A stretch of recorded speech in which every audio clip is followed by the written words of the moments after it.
The first reports came from the wanderers, who knew the northern waste better than any map could teach. They spoke of cold that felt different, though they could not say how. The rangers who heard these tales thought little of them at first. For Odwaith had always been a land where winter never fully retreated, where ice carved the bones of mountains and wind wore down stone. Yet the stories persisted, carried south by trappers and hunters who swore they would not return. The cold did not scream. It waited. Men began to dream. Not all men, and not every night, but enough that the pattern became clear to those who listened. The dreams were the same, a kingdom frozen in perpetuance, where no dawn came and no voice spoke. Those who woke from such visions found themselves unable to recall warmth, as if spring had become a myth their minds could no longer hold. Some laughed it away. Others did not sleep again for many nights. In the settlements near Foroshel, the hunters noticed the silence first. Birds that should have nested fell from the sky with frost upon their feathers, though the season was not yet winter's grip. Wolves tracked prey but did not kill, sitting instead in the snow, until they starved, their eyes fixed northward. The Losoth, who had endured the cold of that land since the elder days, began to abandon their fishing grounds. They offered no explanation to those who asked, and their elders would not speak of what they had seen. A ranger named Caladan brought word to Rivendell in the autumn of the Third Age's 24th century. He had traveled far into the northern reaches, following rumors of a caravan that had vanished without trace. What he found was not wreckage, but absence. The snow lay undisturbed, yet the caravan's path simply ended as if those who walked it had been erased mid-step. No blood, no struggle, only the faint impression that something vast had passed through, leaving nothing but the memory of cold. Caladan spoke of one other finding, and this he delivered with reluctance. Near the place where the caravan's trail ceased, he discovered a cairn of stones that should not have stood. The arrangement was ancient, older than any reckoning he knew, and the runes carved into the central stone were not of any language still spoken in Middle-earth. He had copied them carefully, though his hand trembled as he did so. The stone had been cold enough to burn skin, yet no ice clung to its surface. When the scholars of Rivendell examined the runes, they found themselves unable to agree on their meaning. Some argued they were fragments of Quenya from before the flight of the Noldor. Others saw echoes of the Black Speech, though twisted into forms that predated even Morgoth's corruption. Lord Elrond studied them in silence, and what he read there brought no comfort. The runes spoke of binding of will, made absolute of death that would not release its claim. The White Council did not yet exist in formal assembly, but word of the northern disturbance reached those who would later form it. Gandalf the Grey, wandering the wild lands, as was his custom, turned his path northward. He found villages where no lamps were lit after sunset, where people moved through their tasks with the heaviness of those already mourning. When he asked what troubled them, they could not say. They only knew that hope had become difficult to recall, like a name forgotten upon waking. In Barrow Downs, far to the south of Forodwaith, the Barrow Wights grew restless. These spirits had long haunted the ancient mounds where the kings of old lay entombed, bound there by curses and malice that had survived the breaking of kingdoms. Now they stirred with new hunger, as if something had reminded them of purpose. Travelers who passed too near the barrows reported hearing voices that spoke in tongues long dead, promising release from the burden of living. Some who heard those voices were never seen again. Others returned, but they were changed, speaking little and flinching from sunlight as if it caused them pain. The disturbance did not announce itself with fire or earthquake. It crept patient as winters advance into the cracks and forgotten places of Middle-earth. In Rivendell's libraries, ancient texts began to whisper of the first age of artifacts forged in Morgoth's foundries and thought destroyed in the ruin of Angband. The scholars who read these passages found themselves plagued by questions they could not answer. What becomes of tools made to bind the dead? Can such things truly be unmade, or do they merely sleep waiting for the right resonance to wake them? Elrond sent word to Círdan in the Grey Havens, to Galadriel in Lothlorien, and to others whose wisdom stretched back through ages of the world. The responses came slowly, carried by messengers who reported strange encounters on their journeys. The roads felt longer, they said. The stars seemed distant. One messenger claimed he had walked for 3 days without seeing another living creature, as if the land itself had emptied. In Dol Guldur, far to the south in the darkness of Mirkwood, the necromancer, who would later be known as Sauron, returned, felt the disturbance as well. His servants reported unease among the spirits. He commanded a hesitation in their obedience that had not been present before. He did not yet understand the source of this disruption, but he noted it with the attention of one who recognized a rival claim upon what he considered his domain. Winter came early that year across the northern reaches. Snow fell in lands that had not seen it in living memory, and the frost went deeper than it should, killing the roots of trees that had stood since the elder days. Those who lived in the affected regions spoke of a weight upon the air, a pressure that made breathing difficult and thought slow. Some claimed they could hear something beneath the wind, a voice that spoke no words but conveyed meaning. Nonetheless, that struggle was futile, that rest was coming, that the cold would make all things equal at last. The rangers increased their watch, but they found nothing they could name. No armies marched, no dark lord issued proclamations. Yet the land itself seemed to be changing, becoming hostile to life in ways both subtle and profound. Springs that had never failed ran dry or froze solid. Game animals fled southward in numbers that threatened to strip the forests bare. And always, there were the dreams. Gandalf returned to Rivendell as winter's first snows began to fall, and he brought with him a handful of dust he had gathered from the far north. When Elrond examined it, he found it was not dust at all, but ash fine as powder and cold as the void between stars. It did not warm when held near flame. It did not dissolve in water. It simply existed inert and patient, a residue of something that had burned with a fire that consumed without heat. The wizard spoke few words of what he had seen, but those who heard him understood that something had awakened in the ancient places of the world. Not Sauron, though his shadow grew as well. Not the Balrog, still sleeping beneath Moria. This was something else, something that did not fit the patterns of malice they had learned to recognize. It did not hate. It did not rage. It simply was, and its existence posed a question Middle-earth was not prepared to answer. By the time the first formal gathering of what would become the White Council took place, the signs were undeniable. Something had stirred in the northern waste, and its influence spread like frost across still water, invisible, until the moment it froze solid.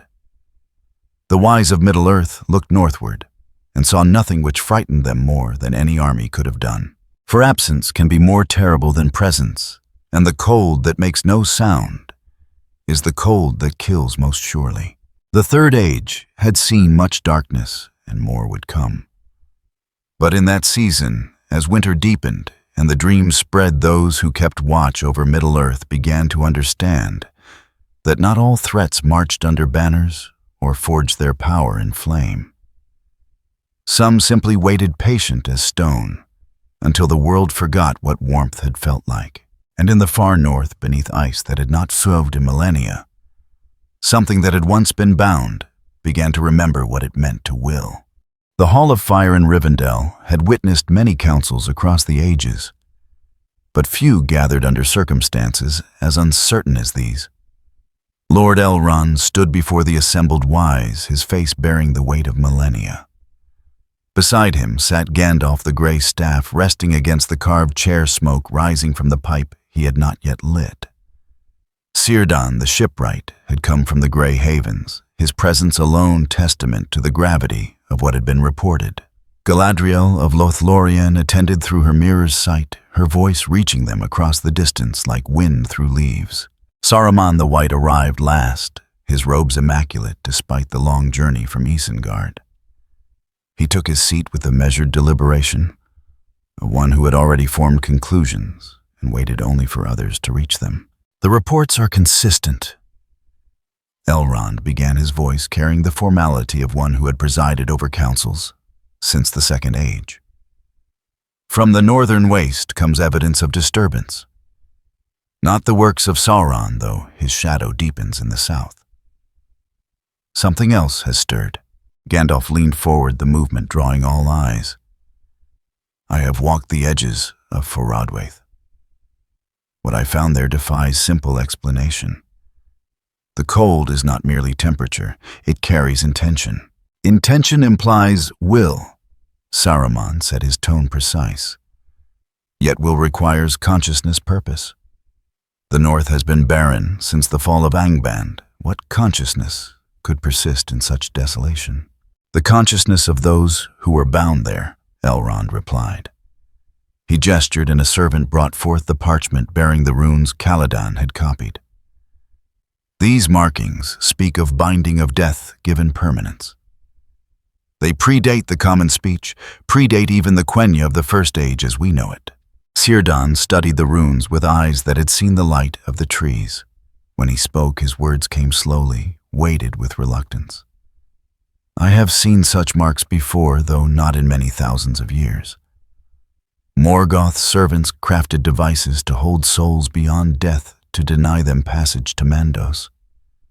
Most were destroyed in the breaking of Thangorodrim. Most, but perhaps not all. An artifact, then, Saruman said, and something in his voice sharpened with interest. A tool of binding that has endured. If it has awakened the question, becomes by what means? Gandalf's gray eyes fixed on the white wizard. Does the means matter as much as the consequence? People are forgetting how to hope. The Barrow Wights grow bold. Something spreads through the land like poison, through water, invisible until it has already taken hold. The means always matter, Saruman countered. If we understand how this thing was awakened, we may understand how to return it to slumber. Knowledge is our greatest weapon against such threats. Knowledge can also be a temptation. Galadriel's voice interjected, gentle but unmistakable in its warning. There are powers in this world that should not be studied too closely, lest the student become the studied. A brief silence followed her words.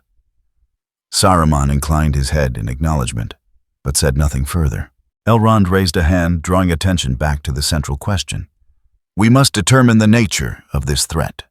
Is it contained to the north, or does it spread? Gandalf, you spoke of intention. What manner of will do we face? The gray wizard drew on his pipe at last, the smoke curling upward, like thought made visible. It is unlike anything I have encountered.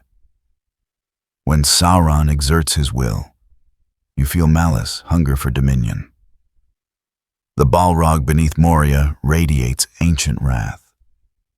This is neither. It does not hate.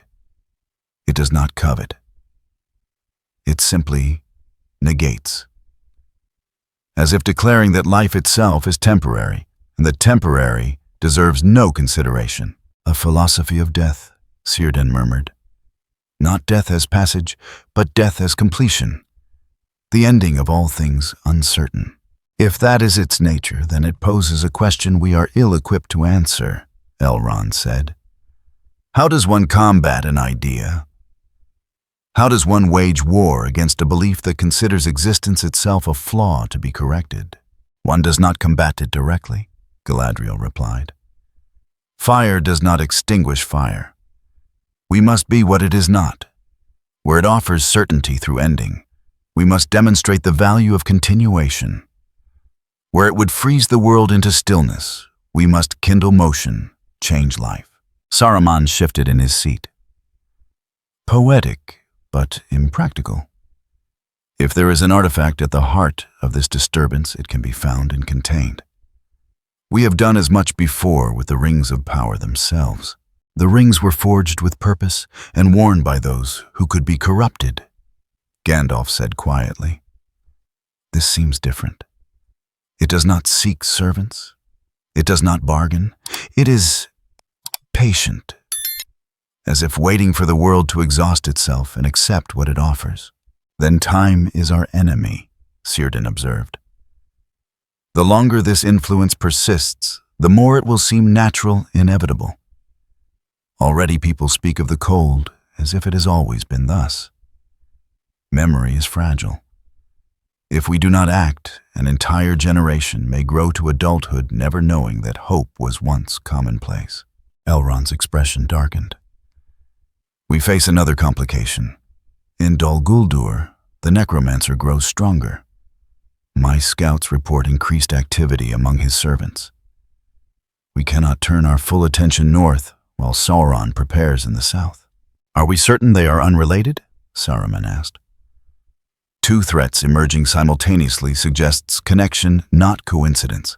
I have considered that, Gandalf said. But I do not believe the northern influence serves Sauron. Indeed, I suspect it troubles him. His power relies on domination, on bending wills to his purpose. This new threat does not dominate. It simply erases the desire to resist. They are antithetical forces, not allied ones, which may work to our advantage, Saruman suggested. Two darknesses that do not align may weaken each other while we strengthen our defenses. Or they may strengthen each other in ways we do not foresee, Galadriel warned. Despair feeds despair. The specifics of its source matter less than its effect. If people lose hope in the north, that hopelessness will spread south, making Sauron's eventual conquest all the easier. The council fell silent, each member contemplating the web of threats that seemed to tighten around Middle-earth. Elrond finally spoke, his voice carrying the weight of decision. We must divide our attention then. Gandalf, you will investigate the north further. Learn what you can of this artifact and the will that drives it. Círdan, your people must watch the coasts. If this influence spreads by sea as well as land, we need warning. And what of Dol Guldur? Círdan asked. Shunacht, I will observe the necromancer, Saruman said, rising from his seat. My studies of the ancient texts may reveal connections between these disturbances. Knowledge, as I said, is our weapon. I shall sharpen it. Gandalf watched the white wizard with an expression difficult to read. When Saruman had departed, the gray wizard turned to Elrond. He is not wrong about knowledge, but I fear what conclusions he may draw from it. There is a danger in studying power too closely, especially power that offers answers to questions we should not be asking.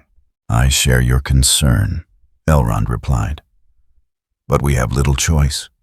The threats we face require understanding, and Saruman's mind is keen.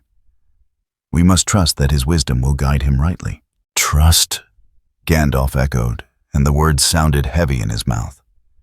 Yes, we must trust, but we must also watch. Galadriel's voice came one final time, softer now, almost a whisper. There is something else you should know. In my mirror, I have seen frost spreading across lands that have never known winter. I have seen people who sit by their fires, but cannot recall why they lit them. And I have seen, in the deepest reflection, a figure clad in armor of ice and shadow, crowned with malice made manifest. It does not move. It simply stands as if waiting for the world to come to it. Did you see its face?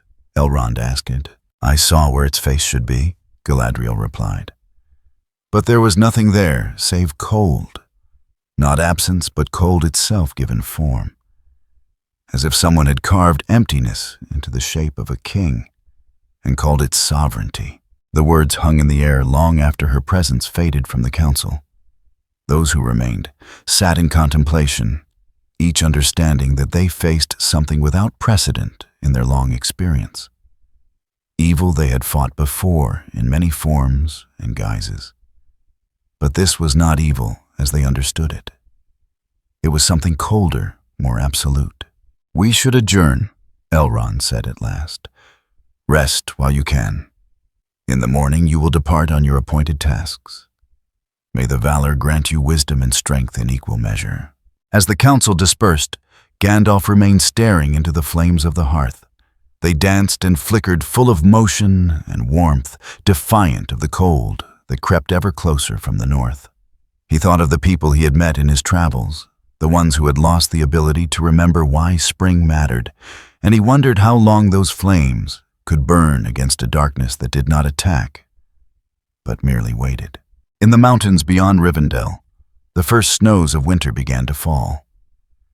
They fell silently, as snow always does, but those who watched from the valley felt something different in their descent. Each flake seemed to carry weight beyond its size, as if burdened with the certainty of endings. The council had convened and dispersed.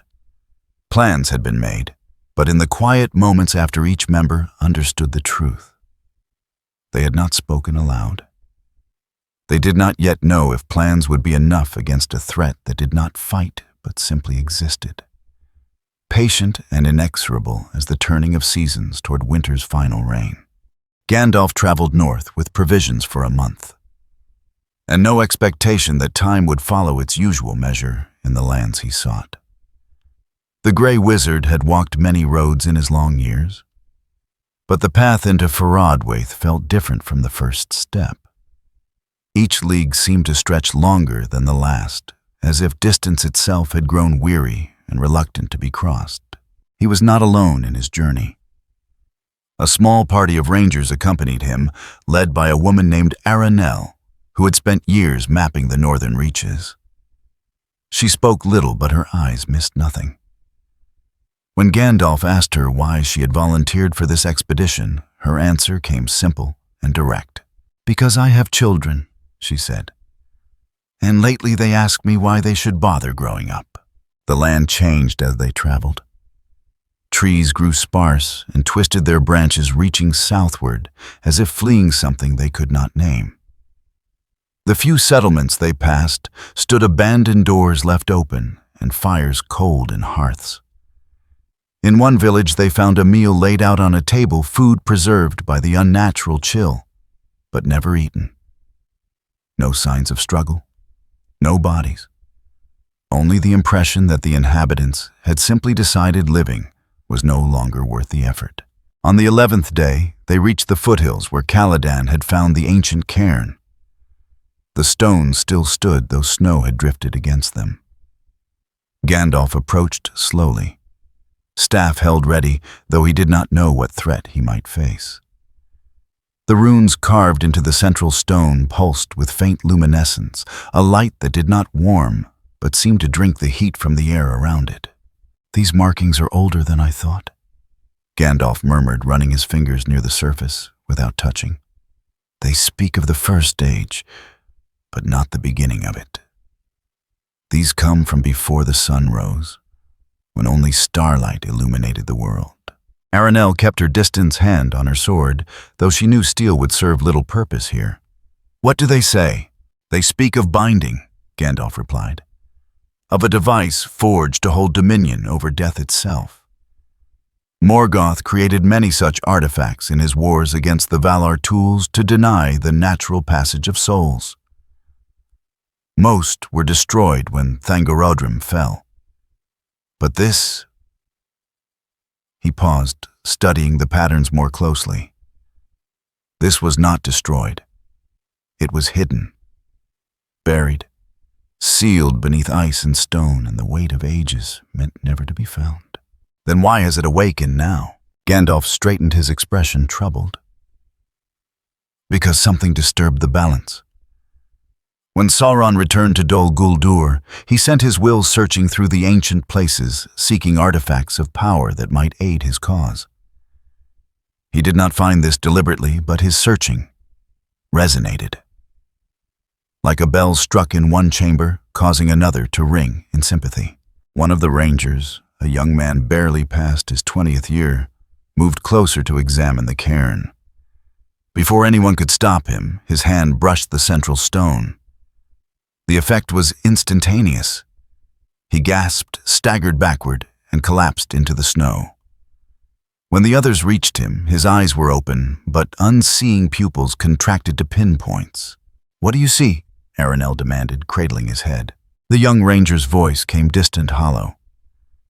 "A throne, empty but not abandoned, waiting. An armor that remembers what it meant to command armies that would never tire, never question, never disobey. It remembers the perfection of absolute obedience." "Look away from it," Gandalf commanded, placing his staff against the man's forehead. Light flared warm and golden, and the ranger blinked focus, returning to his gaze. "Do not seek that vision again. Some sights once fully seen cannot be forgotten." They moved away from the cairn, establishing camp a safe distance down the slope. As night fell, Gandalf stood watch, knowing sleep would not come easily in this place. The stars above seemed farther than usual, their light struggling to reach the earth. He thought of what the young ranger had described and felt cold certainty settle in his bones. An hour past midnight, the temperature dropped so sharply that breath froze in the air like falling crystals. The rangers woke, reaching for weapons that could not defend against what approached. Gandalf rose slowly, staff blazing with sudden brilliance, and looked toward the northern horizon. Something had changed. The darkness there had deepened, taken on texture and weight, not the absence of light, but its antithesis, a presence that denied illumination by its very nature. And within that darkness, a figure stood. It did not move. It did not need to. Distance seemed irrelevant to its perception, as if it could see all things equally, whether near or far. The armor it wore reflected no light drinking in even the starshine that touched it. Upon its head rested a helm of cruel design, and from within that helm, eyes burned with luminescence like frost, given the property of sight. In one hand, it held a blade. Not a sword as such, but an instrument of absolute severance, a weapon forged for the singular purpose of ending what should not end. The blade hummed with hunger, patient and eternal. Gandalf felt the presence press against his mind, not attacking, but simply acknowledging. The sensation carried no malice, no emotion whatsoever. It was the regard of winter, observing summer, noting its existence without concern or interest. The wizard raised his staff higher, and his voice rang out across the empty distance. "I am Gandalf, servant of the secret fire and wielder of the flame of Aenor. By what right do you trespass upon these lands?" The figure did not respond. It had no need for speech. Its answer came as knowledge that appeared unbidden in the minds of all who witnessed it. That rights were illusions maintained by the living to justify their temporary existence. That permission was a concept rendered meaningless when one embodied inevitability itself. Aranel drew her sword, though her hands trembled. "What is it?" "A king," Gandalf said quietly. "But not of any kingdom that still draws breath. This is sovereignty over the dominion that waits for all mortal things. It has been given form, and that form remembers what it was made to accomplish." The entity's gaze swept across them, and where that gaze fell, warriors felt their hands grow heavy on their weapons. Not from fear, but from a sudden, overwhelming question. Why continue fighting? Why struggle against what would come regardless? The effort seemed in that moment foolish beyond measure. "Do not listen to that thought," Gandalf commanded, slamming his staff into the ground. Fire erupted around the camp, a circle of warmth and light that pushed back against the encroaching cold. "It is not your own. It is the voice of something that has forgotten what it means to choose." The figure tilted its head in almost curious gesture. Then it turned and began to walk northward, each step covering impossible distance, until it faded back into the darkness from which it had emerged. But the cold remained, and the question it had posed hung in the air like mist. Gandalf extinguished his flame and stood in the sudden darkness, breathing hard. The others looked to him for explanation, for reassurance, but he had none to offer that would not be a lie. "We must return to Rivendell," he said finally. What we face is beyond any single council's ability to contain. This is not a matter of armies or fortresses. This is something older, something that was meant to be forgotten but has been remembered. They broke camp before dawn, moving south, with urgency born not of pursuit, but of necessity. The entity had not followed them, had shown no interest in their existence whatsoever. That indifference was more chilling than any threat could have been. As they traveled, Aranel moved alongside Gandalf. That thing we saw, it was not alive, was it? Define alive, Gandalf replied. It moves, it perceives, it has will. But life as we understand it, oh, it is something else. An echo of power given purpose, sustained by the belief that death is superior to the chaos of living. It does not hate us. It simply considers us unfinished, incomplete. And it will wait patient as stone until we tire of being otherwise. Can it be stopped? Stopped, perhaps not. But it can be resisted, as long as hearts continue to beat and voices continue to sing. As long as children ask questions and lovers make foolish promises, there is resistance. The question is whether that resistance can endure long enough for the world to outlast the patience of something that does not measure time as we do. They reached the edge of Faradwaith 3 days later, and the land behind them lay blanketed in snow that would not melt when spring came. Birds did not fly over that territory. Wolves would not enter it. It had become a place where the natural world recognized something fundamentally opposed to its nature and withdrew seeding ground to a presence that asked for nothing because it expected everything eventually to surrender. In Dol Guldur, the necromancer felt the awakening and paused in his labors. His servants reported strange hesitations among the spirits he commanded, as if something had called to them in a voice that predated even his own claim upon their service. Sauron did not yet understand what had emerged in the north, but he recognized competition when he sensed it. Two sovereignties cannot exist in the same realm without eventual collision. In Barrow Downs, the whites screamed their joy and terror in equal measure, responding to a call they could not resist, but feared to answer. The dead throughout Middle-earth stirred in their graves, not rising, but simply acknowledging.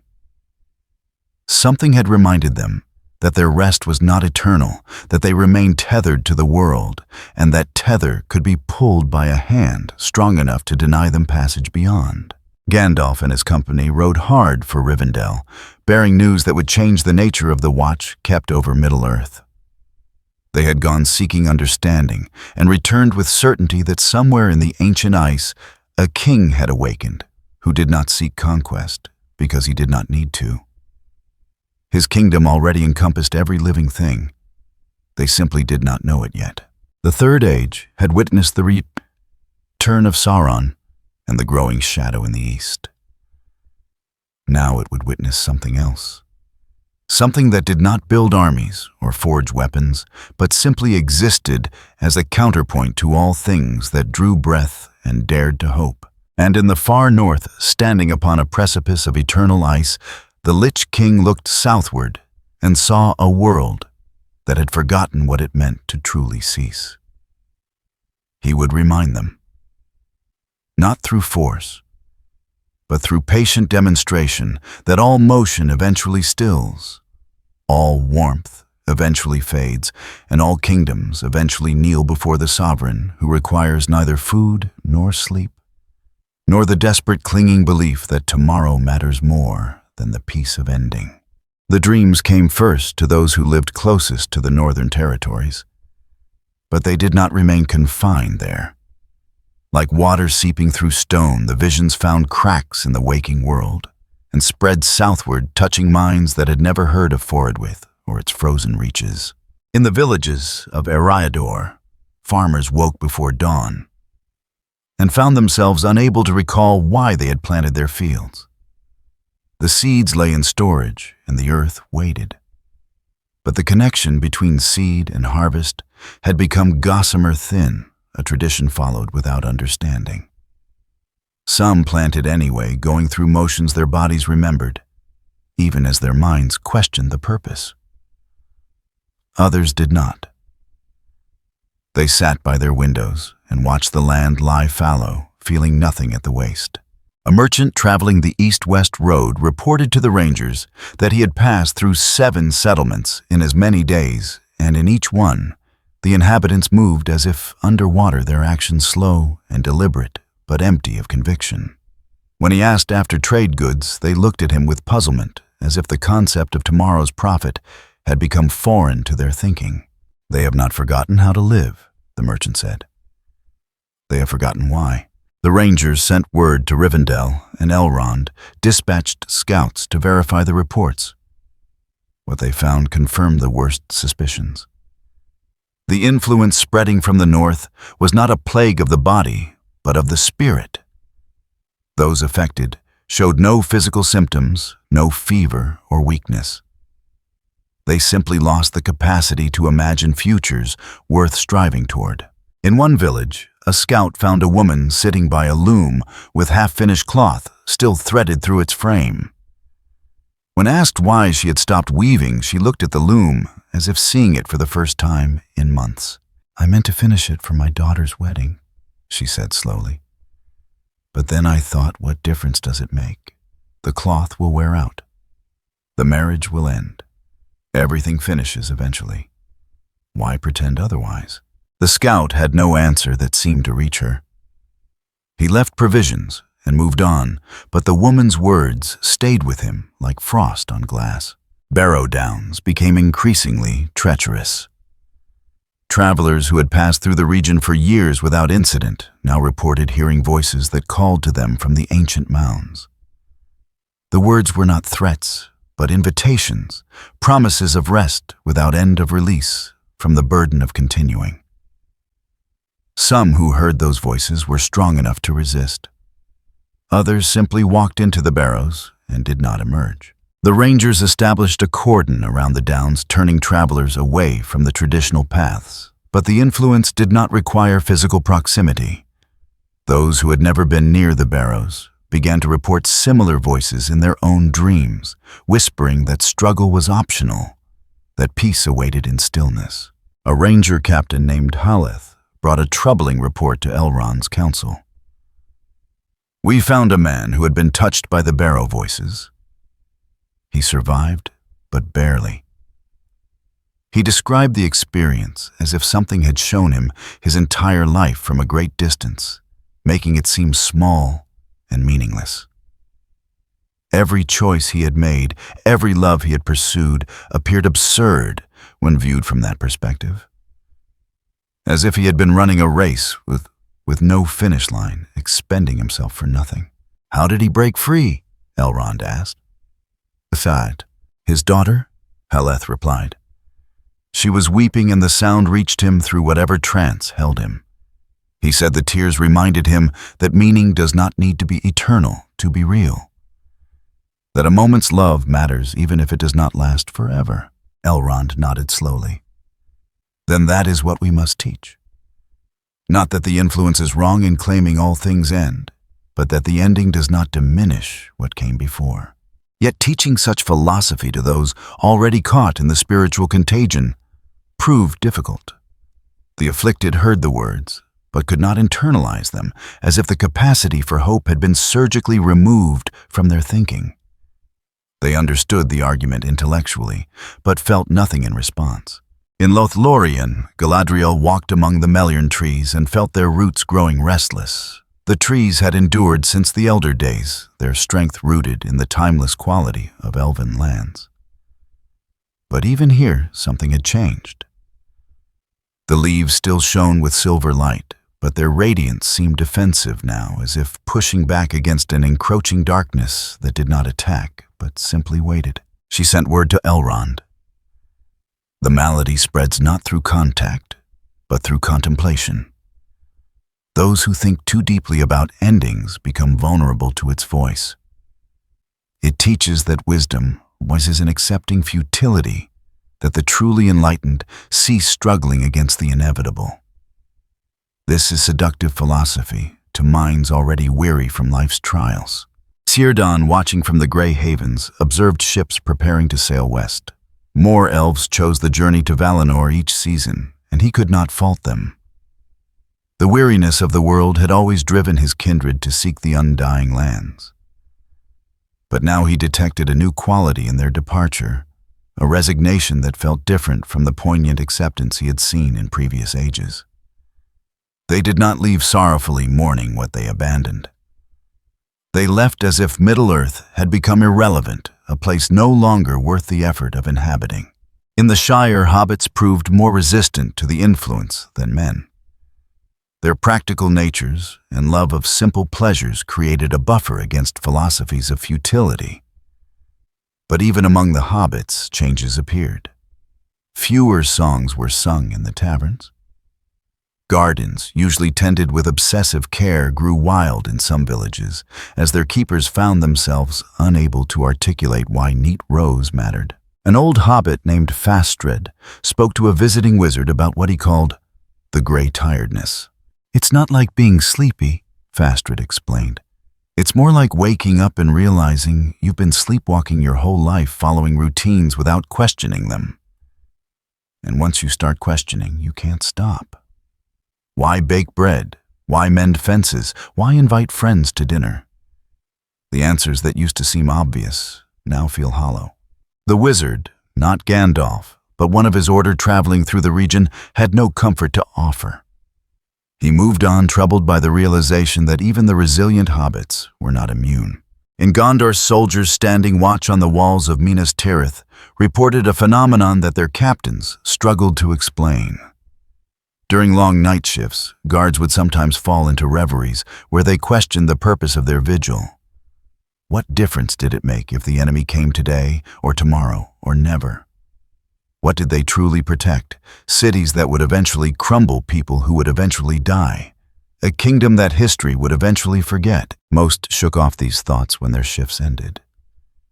But some did not. They simply walked away from their posts, not in desertion, but in disconnection, as if the link between duty and meaning had corroded beyond repair. Denethor, steward of Gondor, grew increasingly troubled by reports of this malaise among his soldiers.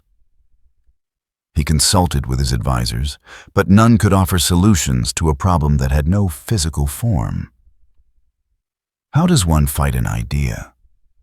How does one heal a wound that leaves no mark? In Rohan, horses began to refuse certain paths.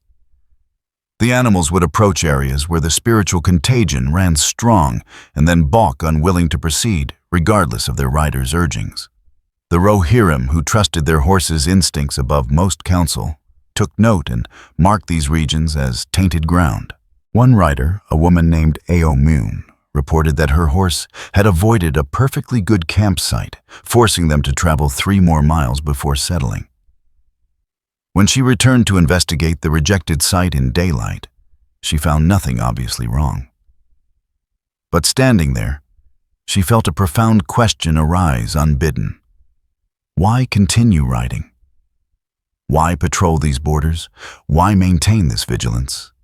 The questions had no malice in them, only a terrible patience, as if they were willing to wait forever for her to accept their validity. She left quickly and did not return to that place. Gandalf, having reached Rivendell with his report, spent long hours in consultation with Elrond. The scope of the problem became clearer with each messenger that arrived. The influence was not spreading through any mechanism they could identify or interrupt. It moved through thought itself, through the natural tendency of weary minds to question purpose when confronted with mortality's certainty. It does not create despair, Gandalf told the council. It reveals despair that already exists beneath the surface of daily life. It simply asks, if all things end, why pretend they do not? And for those already exhausted by life's demands, that question becomes impossible to dismiss. Then our task is not to defeat this influence, Elrond replied, but to remind people why they chose to ignore that question in the first place. To restore the instinct that makes mortals cling to temporary joys, despite knowing they are temporary. How does one teach that? asked a ranger who had seen too many abandoned villages. Elrond had no answer that satisfied only words that acknowledged the difficulty. By living it. By demonstrating through action that even brief light matters in the darkness. By refusing to accept that meaning requires permanence.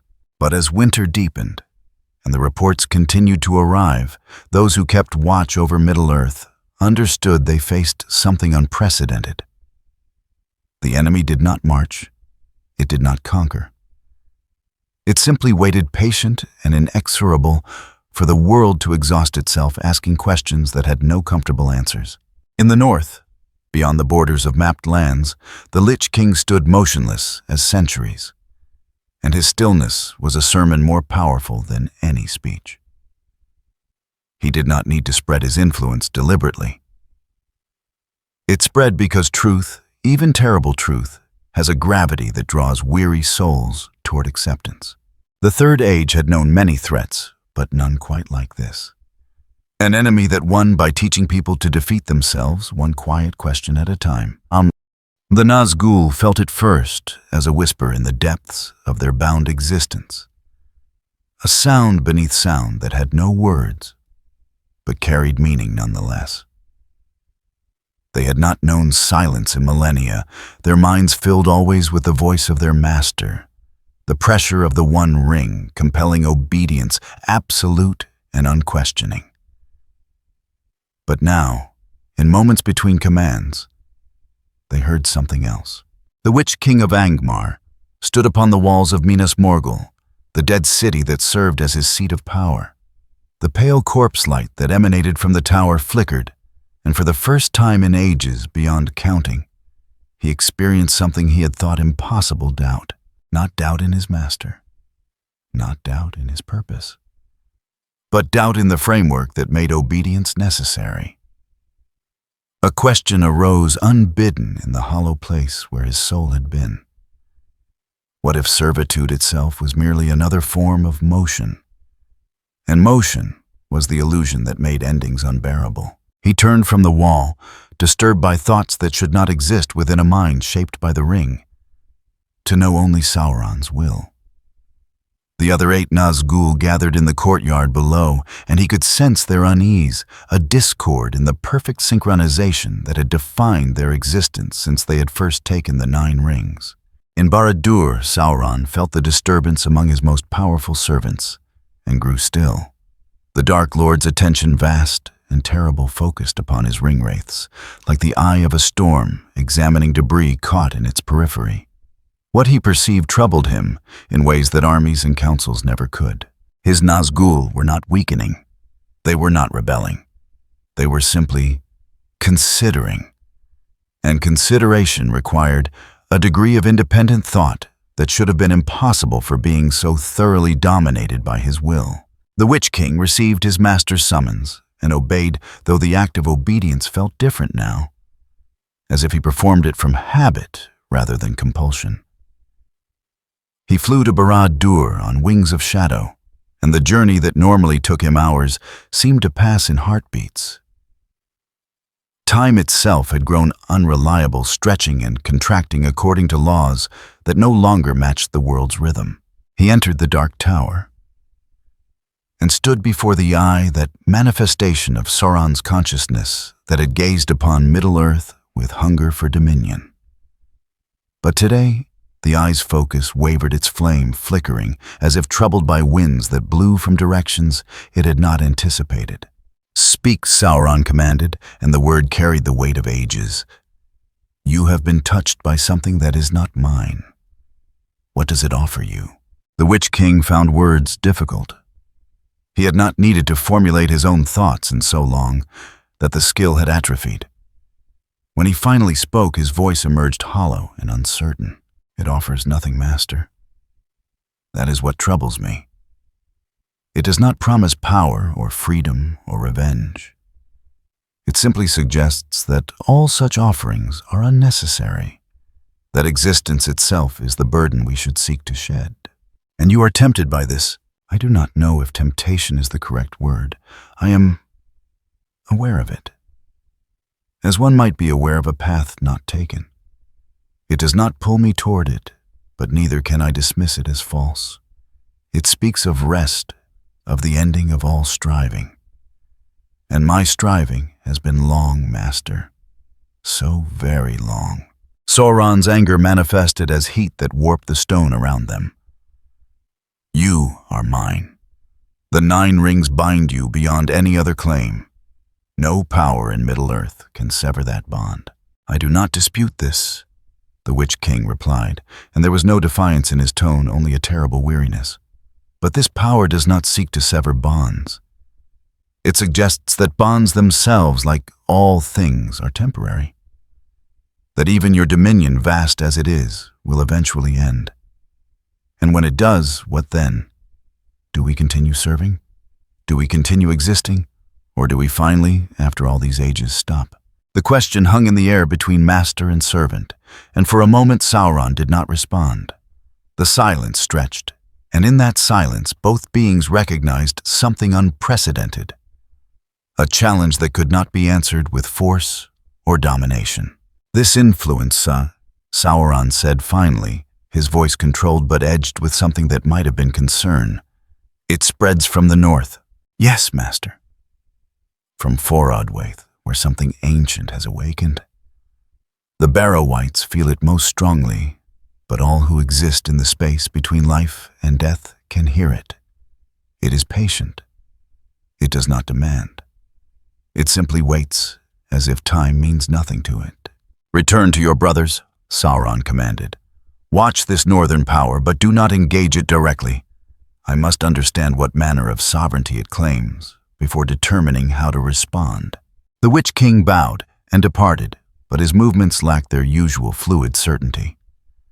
He flew back to Minas Morgul slowly, as if reluctant to resume duties that had once filled his entire existence, but now seemed somehow arbitrary. The other Nazgul awaited him in the tower's highest chamber, their forms indistinct in the corpse light that served as illumination. When he entered, they turned as one, and he felt their shared disturbance like pressure against his mind. You heard it too. Kamul the Easterling set his voice carrying across the void where speech should not travel. The voice that asks why we continue. It is not a voice, another corrected. It is an absence of voice, a silence that speaks louder than any command. The Witch King moved to the window and looked north, though his sightless eyes perceived nothing that mortal vision could comprehend. But he felt it a presence vast and cold, standing somewhere beyond the horizon. Not watching, not scheming. Simply existing as a mountain exists, indifferent to whether travelers attempt its slopes or turn away. Our master binds us with the ring, the Witch King said slowly. But what this presence offers is not freedom from binding. It offers freedom from the need for binding, from the need for anything. It suggests that we have mistaken our curse for purpose, when in truth both curse and purpose are equally meaningless. Can it be fought? Asked another of the 9. The Witch King considered this. In his long existence, he had fought many battles, wielded terror as a weapon, watched kingdoms fall before his advance. He understood warfare in all its forms. But how does one wage war against a philosophy? How does one defeat an argument that requires no defense because it simply waits for weariness to prove it correct? I do not know, he admitted. It does not oppose us. It simply is. And by being, it raises questions we were not meant to ask. Far to the north, in the wastes of Forodwaith, the Lich King stood motionless upon his precipice of eternal ice. He was aware of the Nazgul's disturbance, aware of Sauron's concern, aware of the ripples his awakening had sent through the fabric of death's domain. But awareness brought him no satisfaction, no sense of victory or progress. These concepts had no meaning to him. He had not sought conflict with Sauron. He did not care about the One Ring or the Dark Lord's plans for Middle-earth. Domination required effort, and effort implied that outcomes mattered. The Lich King had transcended such concerns. He embodied a truth simpler and more absolute than any conquest, that all things which move will eventually still all warmth, will eventually cool, and all consciousness will eventually prefer the peace of cessation to the burden of continuation. Sauron sought to rule the living and bend them to his will. The Lich King needed no such ambition. He merely waited for the living to recognize what they were running from and accept that running was optional. In the ruins of Angmar, where the Witch King had once ruled as a mortal sorcerer before taking the ring, old stones began to weep frost. The land remembered its ancient lord, remembered the wars he had waged against Arnor, remembered the breaking of the North Kingdom. But memory, like all things, proved vulnerable to the question the Lich King posed simply by existing. Did any of it matter? Did the victories and defeats, the kingdoms risen and fallen, the lives spent and battles won, did any of it change the final destination toward which all things moved? The Barrow-wights and those malevolent spirits bound to their ancient tombs felt the disturbance most acutely. They existed in torment, trapped between death and undeath, serving the will of the Witch King who had imprisoned them. But now they sensed something else, a sovereignty that did not demand service, but offered completion. Not escape from their curse, but recognition that even curses eventually end, and endings need not be feared. Some began to resist their binding not through rebellion, but through disengagement. They ceased responding to the Witch King's commands with their former eagerness. They remained in their barrows dormant and quiet, as if considering whether continued existence as tormented spirits was worth the effort required to maintain it. The Witch King felt his power over them weakening, not because they fought him, but because they no longer cared to fight anything. The battle of wills he had always won through sheer force of terror now encountered something more insidious than resistance indifference. He sent a messenger to Barad-dûr reporting this development. Sauron's response came swift and cold. "I am aware. This northern presence does not challenge our dominion through strength. It erodes it through patience. We cannot fight it as we would fight armies. We must..." The command trailed into silence, as if even the Dark Lord found himself uncertain how to complete the thought. How does one combat patience?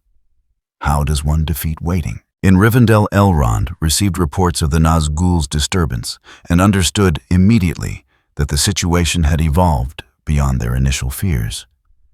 Two darknesses existed now in Middle-earth, neither allied but both spreading their influence. Sauron's shadow still grew, but it grew alongside something else, something that undermined even the Dark Lord's authority over Death's domain. Gandalf, studying these reports, spoke words that crystallized the Council's deepest concerns. Sauron may be the greater immediate threat, but this northern power presents a different kind of danger.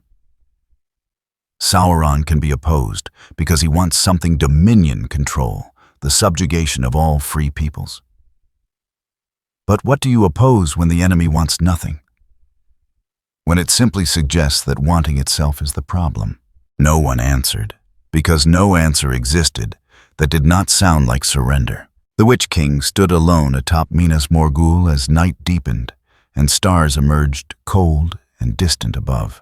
He had served Sauron for thousands of years, had led armies and broken kingdoms, had been the terror that made strong men flee and brave warriors despair. But in this moment, with the northern presence pressing against the edges of his consciousness, he experienced something he had not felt since before the ring. Uncertainty about whether any of it had mattered. Not doubt in his master, not rebellion. Simply the quiet, insistent question. What if all this striving, this endless service, this existence as a weapon and tool?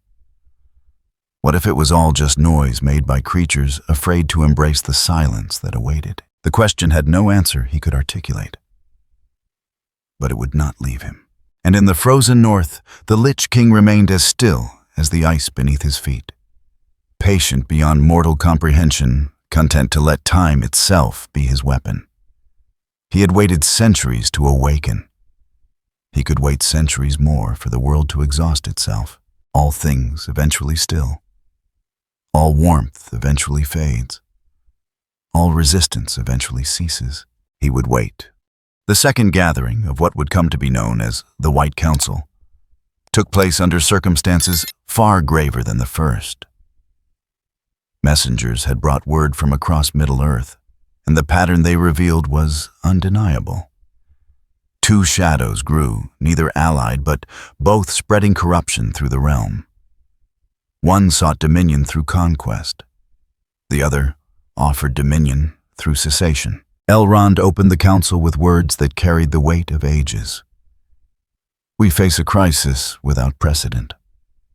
Sauron gathers strength in Dol Guldur, his malice spreading through Mirkwood and beyond. But simultaneously, this northern presence erodes the will to resist, not through terror, but through terrible logic. We cannot address both threats with full strength. We must divide our attention and pray that division does not prove our undoing. Gandalf stood near the hearth smoke from his pipe, rising like thoughts made visible. I have spoken with rangers from the northern territories. The influence there grows stronger, but it does not spread through any mechanism we can disrupt. It moves through contemplation itself. Those who think deeply about mortality become vulnerable. Those already weary find its arguments compelling. Arguments can be countered. Saruman said his white robes pristine despite his journey. Philosophy requires engagement. If this presence poses questions, we must provide answers that satisfy better than the silence it offers. What answer satisfies a mind convinced that all answers are temporary? Círdan asked quietly. I have lived since the awakening of the elves, and I confess that even I find the northern presence's logic difficult to dismiss. Not because it is correct, but because it is irrefutable on its own terms. Yes, all things end. Yes, effort is temporary. These are facts, not arguments. Then we do not counter its facts. Galadriel's voice came resonant with authority. We acknowledge them while demonstrating that temporary meaning is meaning nonetheless. The difference between us and this northern power is not in what we believe about endings, but in what we believe about the value of what comes before. Elrond nodded slowly. Wisdom speaks through Galadriel. But wisdom alone will not contain these threats. We must take action, and action requires choices about resource allocation. He gestured to a map of Middle-earth spread across the council table. Gandalf, you have experience with the northern influence. I propose you continue monitoring its spread, learning what can be learned about its nature and limitations. If it can be contained, you must discover how. And Dol Guldur? Gandalf asked, though his tone suggested he already knew the answer. I will observe the necromancer, Saruman said, rising from his seat. My studies of ancient texts have revealed patterns in how dark powers emerge. If Sauron's return somehow awakened this northern entity, understanding their connection may provide leverage against both. Gandalf's eyes narrowed slightly. Leverage suggests manipulation. These are not tools to be wielded, Saruman. They are catastrophes to be prevented. Prevention requires understanding, Saruman replied smoothly. Or would you prefer we stumble blindly, hoping courage alone suffices? The northern presence demonstrates sophisticated philosophy. Sauron commands armies of considerable might. Against such threats, we need more than good intentions. We need knowledge. Knowledge without wisdom is dangerous, Círdan observed. Then it is fortunate I possess both, Saruman said. And though his words carried no obvious arrogance, something in his tone made Gandalf shift uncomfortably. The council debated through the afternoon and into evening. Strategies were proposed, resources allocated, responsibilities assigned. Círdan would maintain watch over the coasts and coordinate with the elven realms. Galadriel would use her mirror to observe the spreading influences, providing warning of any sudden escalations.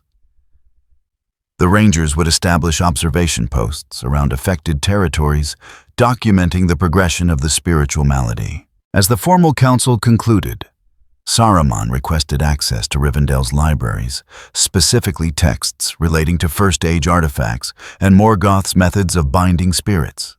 Elrond granted permission, though he noted the request in his memory as something to monitor. Gandalf remained behind, as others departed, and Elrond poured wine for them both, a ritual of friendship that predated councils and strategies. "You are troubled," Elrond said. It was not a question. "Saruman grows too interested in the mechanics of domination," Gandalf replied. "He speaks of understanding as if it were neutral, as if knowledge of how to bind souls carries no moral weight. But I have seen what happens when the wise convince themselves that studying evil is not the same as being tempted by it. You suspect he will be corrupted? I suspect he is already being corrupted, though he does not recognize it yet. The Northern presence teaches that control is meaningless. Saruman, in response, becomes obsessed with demonstrating that control is everything. Both positions are extremes, and extremes are where wisdom goes to die. Elrond considered this. Should we restrict his access to certain texts? No, Gandalf said after a moment. Restriction would only confirm his belief that we fear knowledge.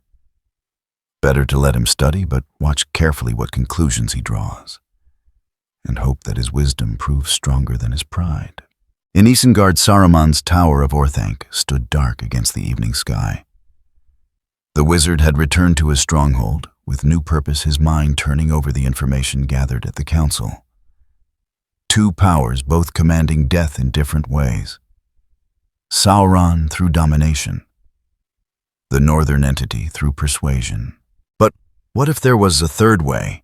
What if one could command death not through force or philosophy, but through understanding so complete that the dead obeyed not from compulsion or acceptance, but from recognition that the commander knew their nature better than they knew themselves? He descended into the libraries beneath Orthanc, pulling ancient texts from shelves that had not been disturbed in centuries.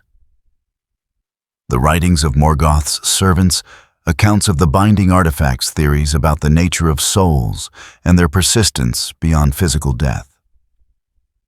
He read through the night, and as dawn approached, he began to perceive patterns that others had missed.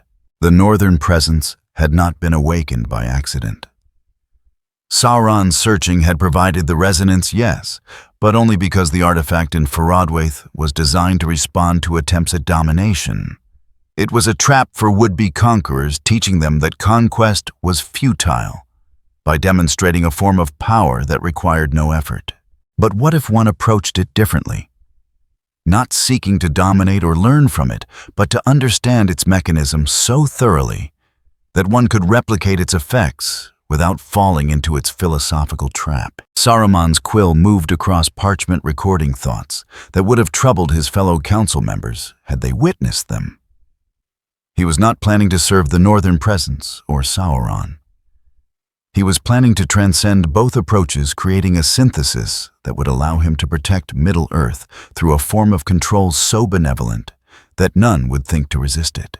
It never occurred to him that this was precisely how corruption began, with good intentions married to the belief that he alone was wise enough to wield terrible power safely. Meanwhile, Gandalf traveled north once more, carrying with him supplies and a heavy heart. He knew that the task before him was perhaps impossible to combat and influence, that won not through strength, but through the simple, patient demonstration that weariness was valid and rest was available. In the villages he passed, he stopped to speak with those affected by the spiritual malaise. He did not argue with them or try to convince them their feelings were wrong. Instead, he simply sat with them, sharing meals and stories, demonstrating through presence that connection had value, even if it was temporary. A farmer asked him, "Why do you travel, wizard? You have lived long enough to know that all roads lead to the same destination. Why not simply stop walking?" Gandalf smiled, smoke curling from his pipe. "Because the journey matters more than the destination.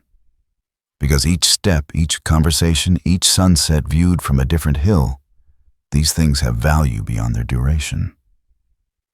You ask why I do not stop walking. I ask why you assume motion requires justification beyond the joy of motion itself. The farmer had no response, but something in his eyes suggested the words had reached some part of him not yet frozen by the northern influence. It was small progress, perhaps too small.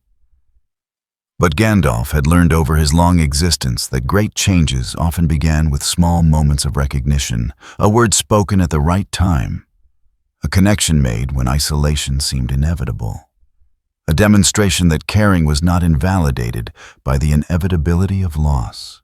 He would continue north, continue speaking, continue demonstrating that temporary things could still be precious. And if that was not enough to turn back the tide of frozen philosophy spreading from Forodwaith, at least he would have tried. Sometimes the trying was its own answer to the question of why one should bother. In Lothlorien, Galadriel stood before her mirror and watched the reflection of possible futures. In some, the northern presence spread until all Middle-earth lay silent beneath its influence, a realm where life continued, but purpose had ceased. In others, Sauron rose triumphant and bent all wills to his dominion. In a few, most troubling Saruman stood alone in Orthanc, wielding power that combined the worst aspects of both threats, domination justified by the argument that free will caused too much suffering. None of the visions showed clear victory. All showed struggle, sacrifice, and outcomes determined by choices not yet made. She turned from the mirror and looked toward the north, where frost crept ever southward, and toward the east, where Sauron's shadow deepened. Two threats, neither defeatable by sword or spell. Both requiring something more fundamental than power, the courage to continue choosing meaning in a universe that offered none inherently.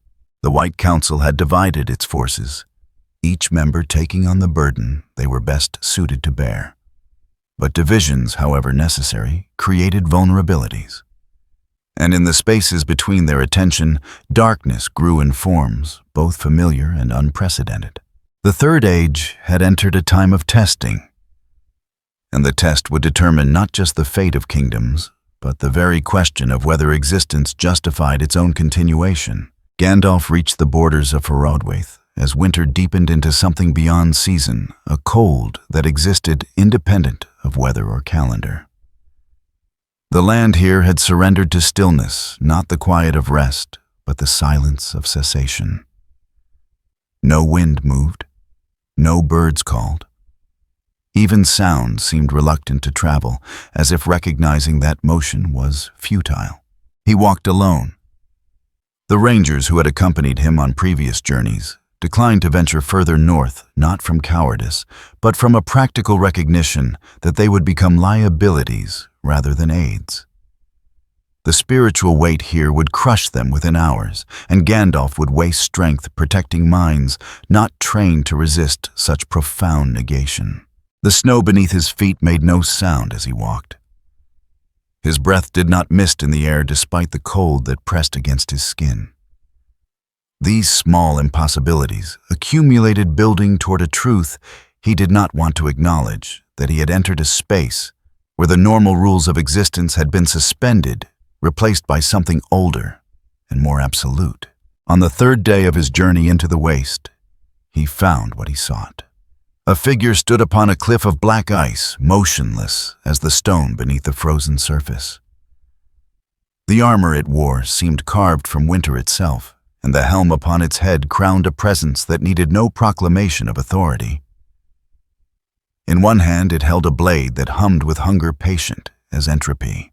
Gandalf planted his staff and called upon the light that dwelt within him, the flame that had been his to wield since before the world was made.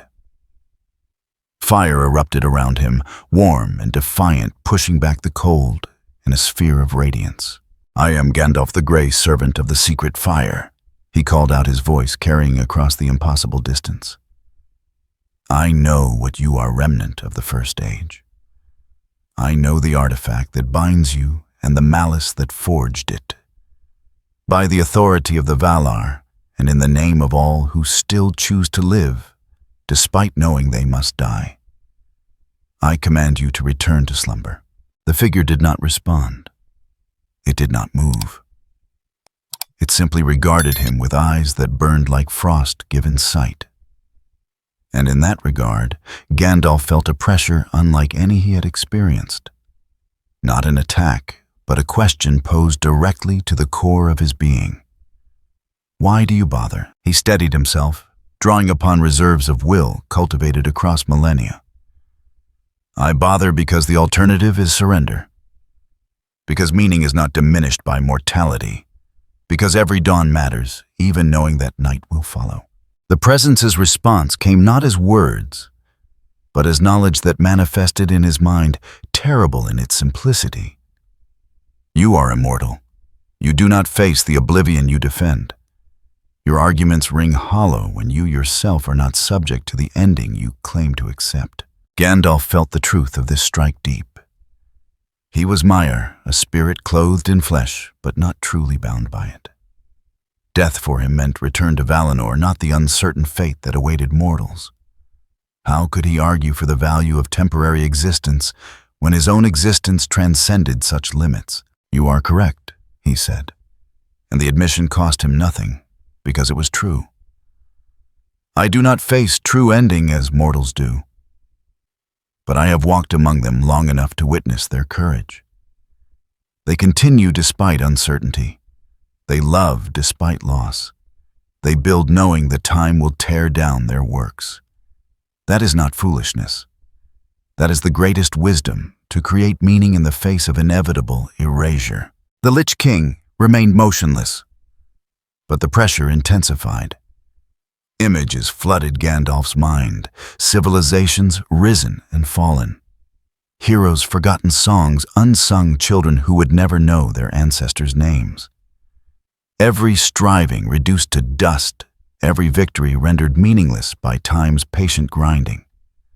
The weight of futility pressed upon him like an ocean, and for a moment he understood the temptation that had claimed so many. Why continue the charade? Why pretend that any of it mattered? He drove his staff into the ice, and light exploded outward, shattering the frozen surface for 100 paces in all directions. Because it matters now. Because my friend in Rivendell values the friendship, even knowing it will end. Because the farmer plants his field each spring, not from delusion, but from defiance.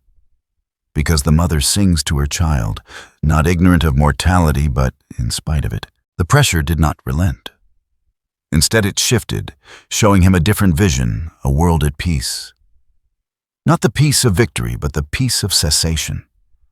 No more war because there were no more wills in conflict. No more suffering because there was no more striving. No more loss because there was nothing left to lose.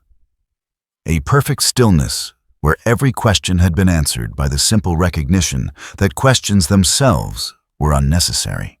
That is not peace. Gandalf gasped, feeling his strength beginning to wane. That is the absence of everything that makes peace valuable. You offer an end to suffering by ending the capacity to suffer, an end to conflict by ending the capacity to care. But what remains is not a world worth inhabiting. It is a grave with pretensions of sovereignty. For the first time, the Lich King moved. A single step forward, and the distance between them collapsed in ways that had nothing to do with physical space. Suddenly he stood before Gandalf, near enough that the wizard could feel the absolute zero that radiated from the armor, the negation of warmth that went beyond mere cold. When the Lich King spoke, his voice carried the weight of glaciers, calving into dead seas, the sound of civilizations buried beneath permafrost. You speak of meaning as if it were inherent. It is not. Meaning is a story the living tell themselves to justify continued motion. When the story is recognized as fiction, the motion ceases. This is not loss. This is honesty. Then your honesty is incomplete, Gandalf replied, forcing himself to meet those burning eyes, despite every instinct screaming to look away. Yes, meaning is not inherent. Yes, we created ourselves. But that does not make it false. It makes it precious. The fact that we must choose to care, that we must decide each day that connection matters and beauty has value, that is not weakness. That is the highest expression of will. You claim to embody sovereignty over death, but you understand nothing of what makes life worth living. I understand, the Lich King said. And there was no anger in his voice, no defensiveness, only statement of fact. I understand that life is temporary madness, a fever that eventually breaks. I offer the cure, not through force, but through recognition. Those who see clearly will come to me willingly. Those who do not will eventually exhaust themselves and arrive at the same destination.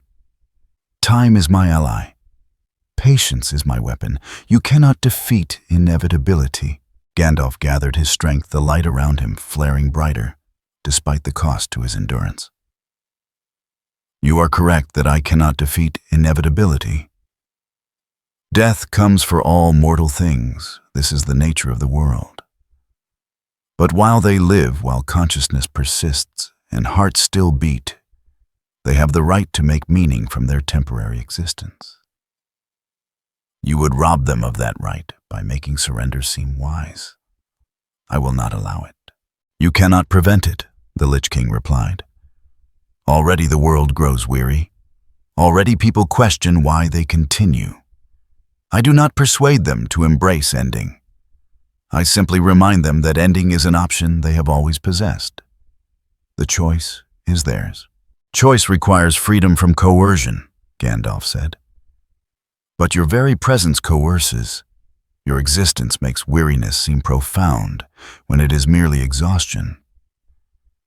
You dress surrender in the robes of wisdom, making it attractive to minds too tired to recognize the difference. That is not choice. That is manipulation. The Lich King tilted his head regarding Gandalf with something that might have been curiosity, if such an entity were capable of curiosity. You claim I manipulate, yet you do the same. You encourage people to continue struggling, to embrace suffering, to sacrifice themselves for futures they will not witness. Who is the greater manipulator, the one who offers rest or the one who demands endless effort? I demand nothing, Gandalf said. I simply demonstrate that temporary joys are still joys, that brief connections are still connections. You say I manipulate, but I offer them nothing they do not already possess. You offer them oblivion and call it enlightenment. The confrontation reached a point of balance. Two philosophies meeting at the boundary, where neither could advance without the other yielding. The Lich King represented death as completion, the natural terminus of all striving. Gandalf represented life as valuable, despite its temporary nature, meaning created through choice rather than discovered through revelation. Neither could defeat the other through force. This was not a battle of power, but of conviction, and conviction could not be shattered, only eroded over time or reinforced through demonstration. You cannot destroy me, the Lich King stated. I am not a creature to be slain. I am a principle made manifest. As long as mortality exists, as long as living things grow weary and wonder why they continue, I will persist.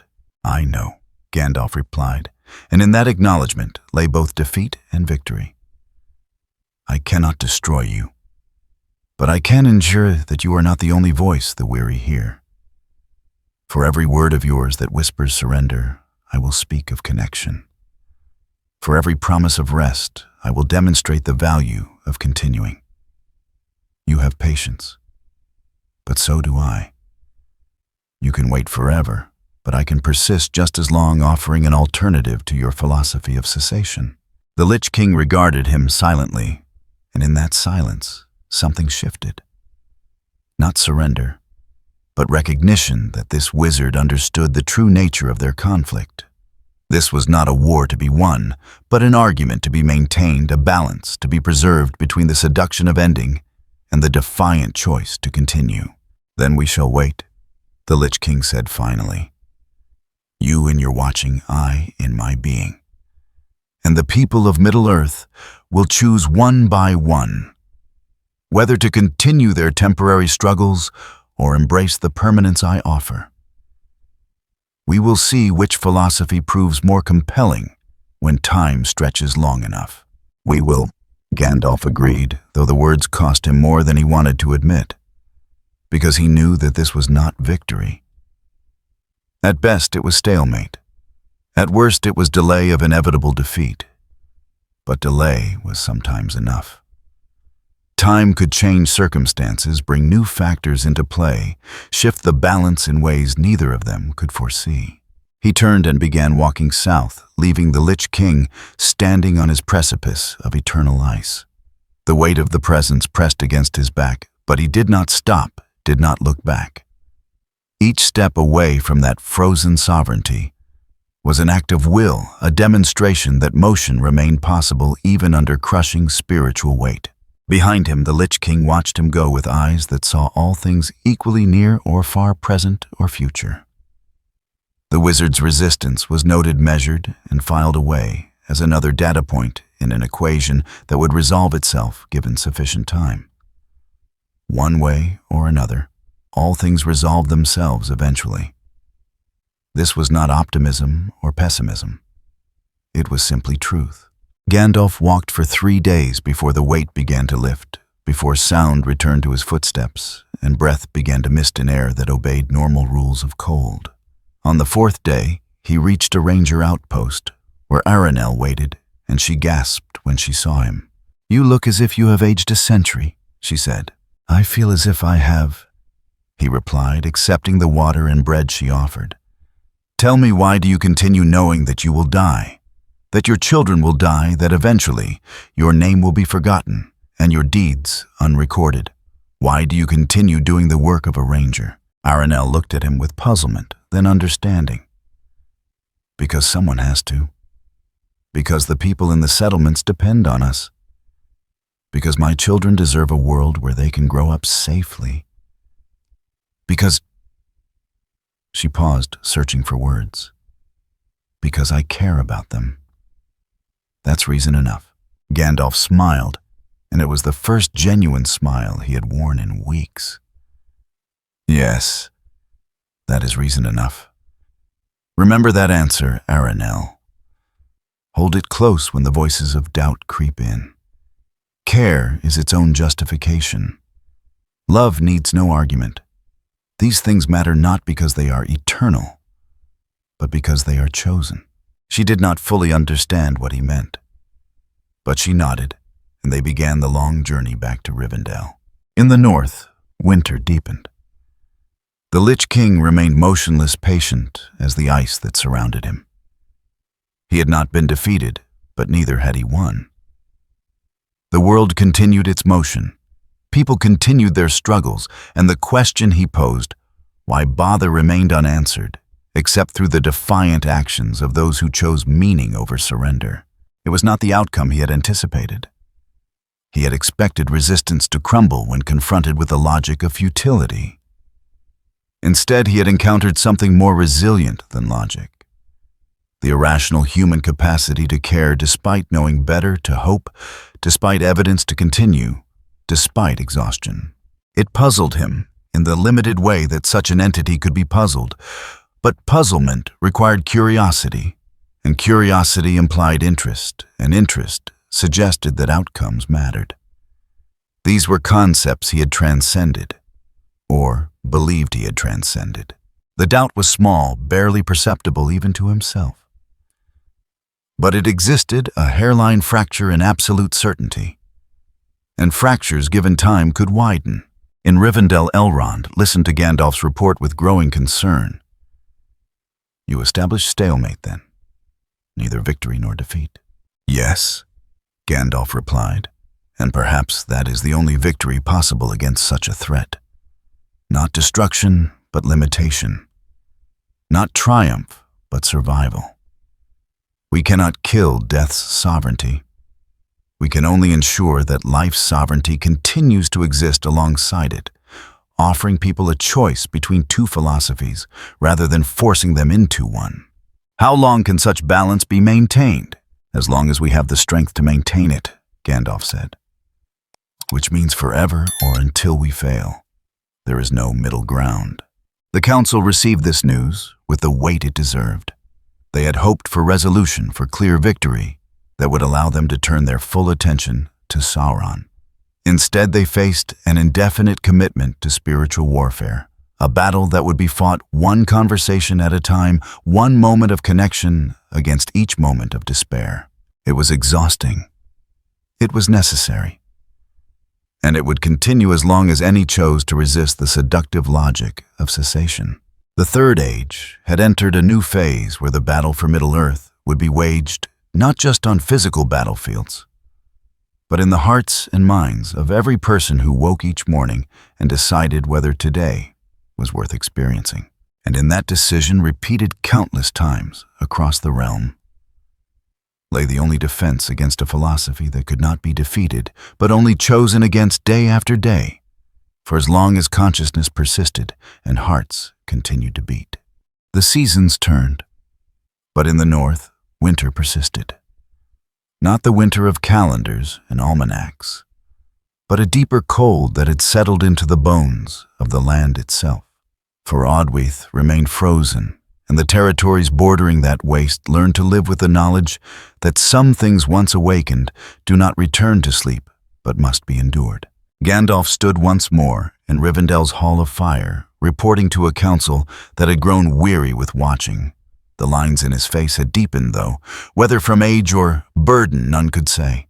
When he spoke, his words carried the exhaustion of one who has fought a battle that has no end. The influence has not spread further south, he said, but neither has it receded. We have achieved equilibrium. The northern presence remains in Forodwaith, and our efforts have prevented its philosophy from consuming the rest of Middle-earth. But this is not victory. This is an armistice with an opponent who never agreed to terms. Elrond nodded slowly. Armistice is preferable to surrender. What of those already affected? Some recover, Gandalf replied.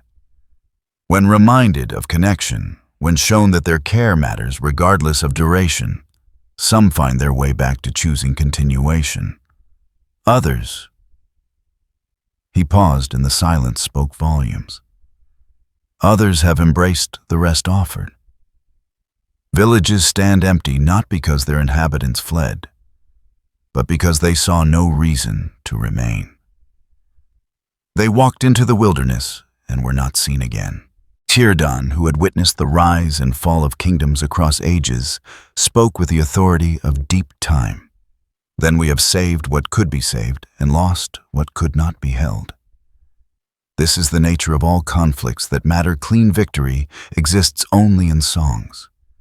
Reality gives us messy survival. Saruman had returned from his studies in Orthanc, and his contribution to the council carried a different tone than before. I have completed my research into the artifact that houses this northern presence. It cannot be destroyed by any means available to us. The binding was wrought in the forges of Angband during the First Age, and only power equal to Morgoth himself could unmake it. Then we are condemned to eternal vigilance, Elrond said. Perhaps not eternal, Saruman replied, and something in his voice made Gandalf turn sharply. I have discovered theoretical methods by which such an artifact might be redirected. Not destroyed, but turned toward purposes less hostile to continued existence. Redirected how? Gandalf asked, though he feared he already knew the answer. By establishing a counterbinding. Saruman explained his enthusiasm for the subject, overriding his usual careful neutrality. If one were to create a framework of control that acknowledged the presence's nature while channeling its influence toward... No? Gandalf interrupted, his voice flat with certainty. What you describe is not solution, but continuation of the problem under different management. You would bind death's sovereignty to your own will, believing yourself wise enough to wield it safely. This is precisely how such artifacts corrupt those who study them too closely. Saruman's expression hardened. I am not some naive apprentice susceptible to corruption. I propose a measured approach to containing a threat that you yourself admit cannot be defeated. Containment through vigilance is preferable to containment through domination, Elrond said quietly. Gandalf speaks wisdom. Some powers must be opposed rather than harnessed, regardless of how compelling the theoretical applications may seem. The White Wizard said nothing more, but Gandalf noted the tightness around his eyes, the subtle shift in posture that suggested wounded pride. Seeds planted, he thought. Not yet grown, but given time and resentment, they would sprout into something dangerous. Galadriel's voice reached them, her presence manifesting through the mirror's connection. The question before us is not how to destroy what cannot be destroyed, but how to ensure that each generation remembers why they should choose life despite its difficulties. This northern presence will remain as long as mortality exists. Our task is to remain as well, offering an alternative to its philosophy of cessation. An eternal task, Círdan observed. All worthy tasks are eternal, Galadriel replied. The moment we believe our work is finished, we have already failed. The council concluded with assignments distributed among its members. Gandalf would continue his journeys through the affected regions, speaking with those who struggled against the spiritual malaise, demonstrating through his presence that connection had value.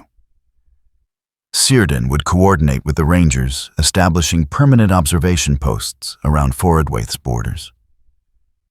Elrond would maintain Rivendell as a sanctuary, where those fleeing the northern influence could find refuge and remembrance of what made living worthwhile. Saruman departed for Orthanc without formal farewell, and Gandalf watched him go with growing concern. The White Wizard had looked upon the mechanisms of control and found them seductive, convinced that his wisdom could succeed where others' hubris would fail. It was an old story, one that had played out countless times across the ages. Knowledge pursued without humility became a trap for the knowledgeable. In the weeks that followed, Middle-earth adapted to its new reality. The northern territories remained sparsely populated, and those who lived there did so with constant awareness of the presence that dwelt beyond their borders. Children grew up hearing stories of the frozen sovereignty in the north, learning that some philosophies must be actively rejected rather than passively ignored. The Rangers reported that the Barrow-wights had grown quieter, less aggressive in their hunting of travelers. Not tamed, but perhaps satiated, they had felt the pull of a power greater than their own malice, and found themselves diminished by the comparison. The Witch King withdrew to Minas Morgul, and did not ride forth for many seasons, troubled by questions that had no answers his master could provide. In Mordor, Sauron brooded upon his throne of iron. 2 years had passed since the northern presence awakened, and in that time, his plans had been delayed by the need to shore up loyalties among his undead servants. The Nazgûl obeyed, but their obedience carried a new quality, mechanical rather than enthusiastic, as if they performed duties from habit rather than conviction. He sent no emissaries north, made no attempts to ally with or destroy the Lich King. The Dark Lord recognized with a clarity born of ancient cunning that some conflicts were better avoided than engaged. The northern presence posed no immediate threat to his ambitions, and direct confrontation might weaken both parties to the benefit of neither. Better to let it remain contained, a problem for the future to solve.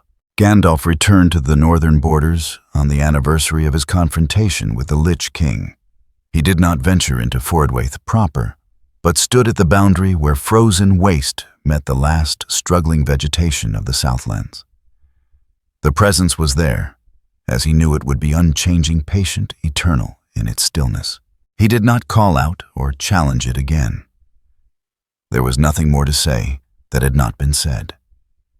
Instead, he turned his back on the frozen north and walked south toward lands where people still struggled and loved and built futures they would not see completed. That act of turning away was its own form of defiance, a statement that the northern presence's existence did not obligate him to acknowledge it constantly. Life continued. Farmers planted fields. Merchants traveled roads. Children asked endless questions, and parents provided answers that sometimes satisfied. The philosophical challenge posed by the Lich King remained, but so did the instinctive choice to continue despite that challenge. Most people never articulated why they chose continuation over cessation.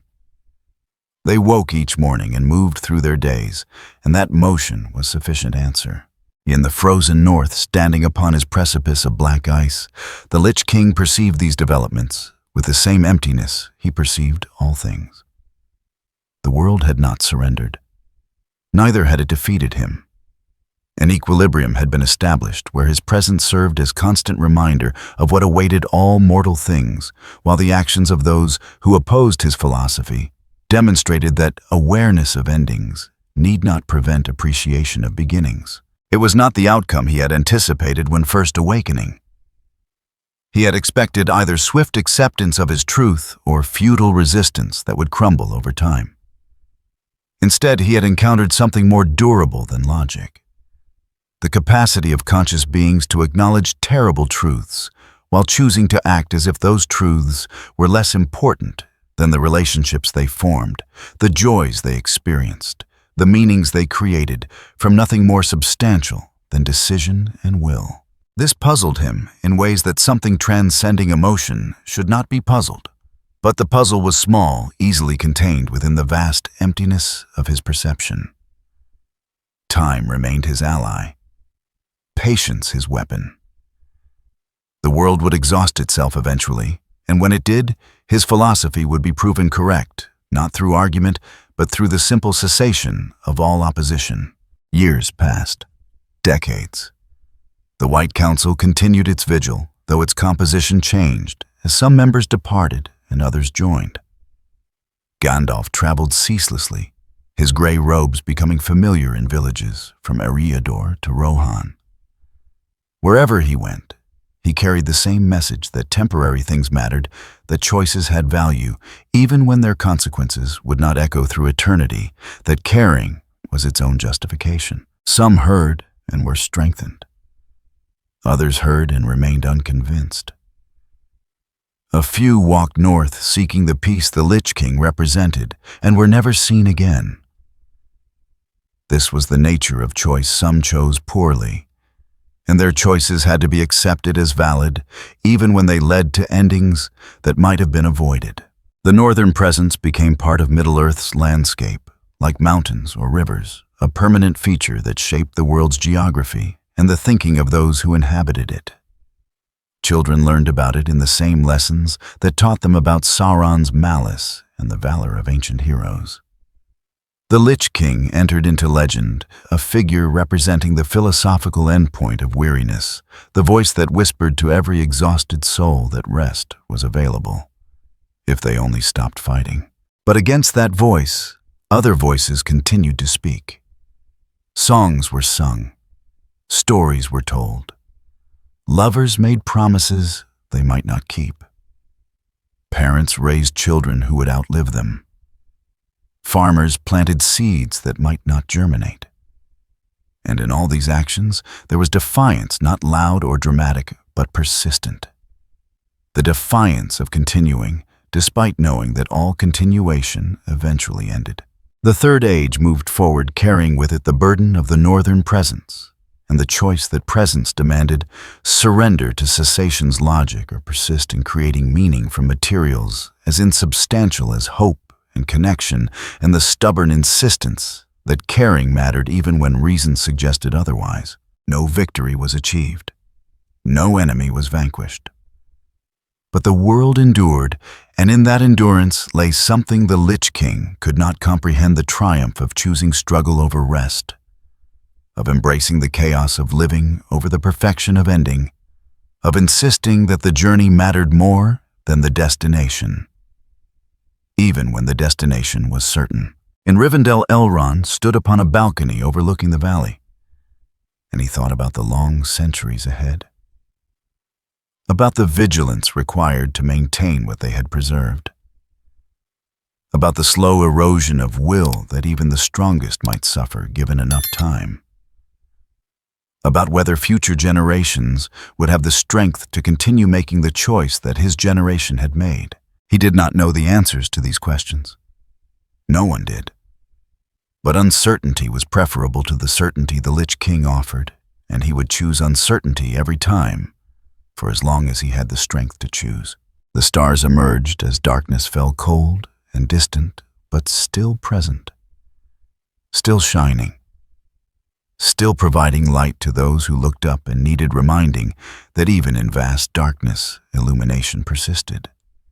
It was a small comfort, perhaps, but small comforts accumulated over lifetimes sometimes proved more durable than grand certainties. The cold in the north would not end.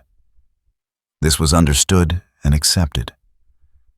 But neither would the warmth in the south as long as any remained who chose to kindle it. The Third Age continued its long, slow progression toward whatever fate awaited it. And, in the frozen waste of Forodwaith, the Lich King waited patient and eternal for time to prove him right. But time, as it turned out, had always been an unreliable ally. For while endings were certain, the path to those endings remained open to choice, and choice, however temporary, however futile it might seem in hindsight, was the one power that even death's sovereignty could not fully claim. Middle-earth endured. Not through victory, but through refusal to accept that surrender was the only logical conclusion. And in that refusal, fragile and determined, lay the only answer to the question the North posed. Why continue? Because we choose to. And that choice made fresh each morning by countless beings across the realm was reason enough. If you enjoyed this video, don't forget to leave a like and subscribe to the channel. And be sure to turn on notification so you won't miss our future videos. Thank you for watching and we will see you next time.